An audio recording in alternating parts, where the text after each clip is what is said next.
Aujourd'hui, je reviens avec un sujet extrêmement éducatif, rempli de bons conseils, qui va peut-être vous ouvrir les yeux si vous êtes marié, célibataire, ou si vous comptez vous marier dans le futur, dans les jours à venir. Mes queens, ouvrez grand les oreilles. Je dis bien et je répète, ouvrez grand les oreilles, car aujourd'hui, nous allons parler de la belle famille. De la belle famille. Bien sûr, comme d'habitude, je vais prendre un exemple sur moi. Vous aimez quand je prends des exemples sur des choses qui me sont déjà arrivées. Donc, je vais prendre un exemple sur ma situation avec une bonne leçon de moralité et j'espère vraiment que vous allez tirer des notes. Vous savez, quand je venais de me marier ou plus précisément pour toutes les femmes, quand tu viens de te marier ou quand un homme vient de mettre la bague dans ton doigt et soi-disant peut-être la famille lui a vraiment compliqué la vie avant de t'épouser ou la famille a accepté que qu'il t'épouse. Tu sais ce que nous faisons la plupart des temps? Nous essayons de plaire à nos belles-mères, nous essayons de plaire à nos belles-sœurs, à nos beaux-frères. Tellement nous essayons de les plaire, nous nous perdons dans notre propre personnalité.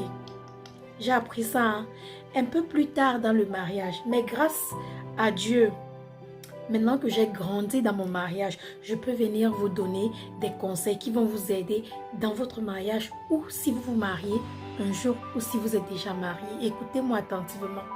C'est vrai, votre homme vous a épousé. C'est vrai, comme on dit souvent, quand tu épouses un homme, tu épouses aussi sa famille. En tout cas, pas chez moi.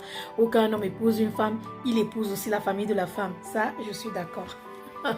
Mais, de quoi est-ce que je veux parler? Je veux parler du fait que vous vous abandonnez quand un homme vous épouse. Tellement vous essayez d'être parfaite. Tellement vous essayez de montrer que vous êtes la femme parfaite, l'épouse parfaite. Du point où vous devenez copine avec votre belle-mère. Votre belle-mère n'est plus votre belle-mère, elle est votre copine. Pourquoi? Votre belle-sœur n'est plus votre belle-sœur, elle est votre copine. Par rapport à quoi? Je l'ai fait, mais ne le fais pas. Ma belle-sœur, non, pas de copinage. Ma belle-mère, ouais, nous étions très proches. Mais j'ai appris ma leçon. À un certain moment, quand tu ouvres certaines portes, même à ta belle-mère ou à ta belle-sœur, il y a un manque de respect qui va se placer quelque part. Tu penses que cette famille, ces gens à qui tu donnes tout ton cœur vont t'aimer puisqu'ils n'aiment leur fils? Non, jamais, détrompe-toi. On ne dit pas qu'il ne faut pas aimer. Il y a un amour qu'on appelle aimer à distance. Apprendre à aimer les gens à distance. Il faut savoir se respecter. Savoir respecter sa belle famille. Il faut savoir mettre des limites. Il faut savoir dire non, vous c'est là-bas, moi c'est ici. Sinon, tu continues à être ami avec ta belle-mère. Tu continues à être ami avec ta belle-sœur. Le jour où les choses se gâtent, guess what? Guess what is going to happen? Elles vont t'exposer. Elles s'en foutent. Elles vont te parler avec un manque de respect. On va te dire que c'est elle ta belle-mère, tu vas refuser. Elles vont te parler comme si toi, tu n'es pas l'enfant de quelqu'un. C'est pourquoi dès le départ, quand tu te maries, oui, montre le respect, oui, montre l'amour, mais aime-la à distance. Oui, c'est ta belle-mère. Et puis quoi? Tu vas aller aimer la mère de ton mari plus que ta propre mère qui t'a mis au monde? Aller l'offrir les choses, l'acheter les choses, faire des choses. On ne dit pas non. Mais le fait plus que ta propre mère qui t'a mis au monde? Non. J'ai pas fait cette bêtise-là, donc je vais pas t'encourager à le faire. Vous êtes nombreuses à m'écrire, Belle, parle des belles-mères, parle des belles-sœurs. Mais vous voulez que je vous dise quoi? Parce que si on vous donne des conseils, vous n'allez pas écouter. Alors, qu'est-ce que je peux vous dire? Apprenez à aimer les gens à distance. C'est le meilleur conseil que je puisse vous donner si vous êtes dans une belle famille. Avec vos belles-sœurs, on ne refuse pas. C'est la famille. On se retrouve lors des célébrations comme Noël et tous ces trucs-là. Ok, après ça s'arrête là. On peut s'écrire, comment ça va, joyeux anniversaire, comment tu vas et tout, tu viens à la maison, je viens à la maison. C'est tout. Pas besoin de tu sors, on fait ci, on va faire le shopping, on fait comme ça. Tu commences à lui donner tes petits secrets, ton frère m'énerve ou il m'énerve, il fait comme ça, tel gars m'a dragué. Ah! Tu te sens tellement à l'aise, tu t'en vas dire à ta belle-sœur des choses qu'il ne faut même pas dire. Tu penses que demain, après-demain, qu'est-ce qui va se passer? Tu ne penses pas qu'elle va aller derrière dire à son frère, mais ne sois pas aussi stupide, ma reine. Pire encore ta belle-mère. Oui, ton fils a fait ça, ton fils a fait ci. Tu penses qui a élevé cet enfant? C'est elle qui a élevé cet enfant. Mais en lui disant, tu penses que tu dis ça à une meilleure personne que la personne avec laquelle ou avec lequel tu es déjà? Bien sûr que non. Elle a accouché, elle a élevé. Mais l'éducation qu'elle a donnée à son fils, c'est ce qu'il projette, c'est ce qu'il est en train de projeter sur toi. Pourquoi tu es surprise? Et tu t'en vas te lamenter ou demander les conseils chez la personne qui est élevée, la personne qui te maltraite? Aïe! Mais est-ce que ça fait de sens là? Réveillons-nous les femmes. Soyons plus matures. On ne supplie pas le mariage en 2021. Oui, tout le monde veut se marier, mais est-ce que le mariage c'est la fin?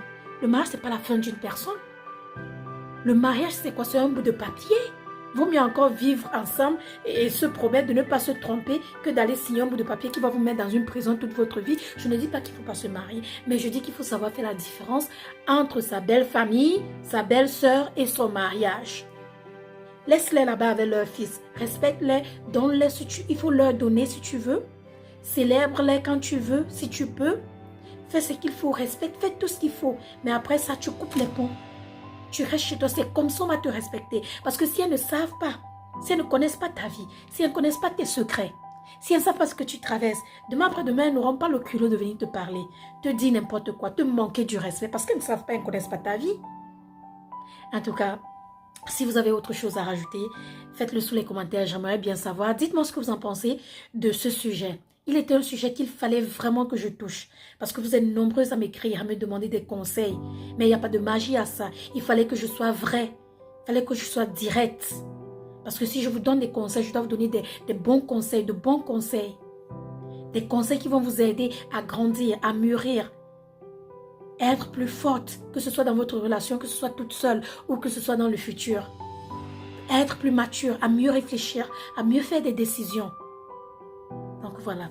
Sur ce, je vous souhaite une très très bonne journée ou soirée, peu importe où vous êtes. Je vous remercie encore d'avoir écouté. Faites circuler la vidéo pour que d'autres reines aussi puissent profiter de ces bons conseils. Encore, je vous envoie que la joie, la paix, l'amour et des ondes positives, beaucoup d'énergie, beaucoup de bonne motivation et bien sûr, que Dieu vous garde, qu'il vous garde comme d'habitude et qu'il vous comble. Je vous embrasse. Bye bye.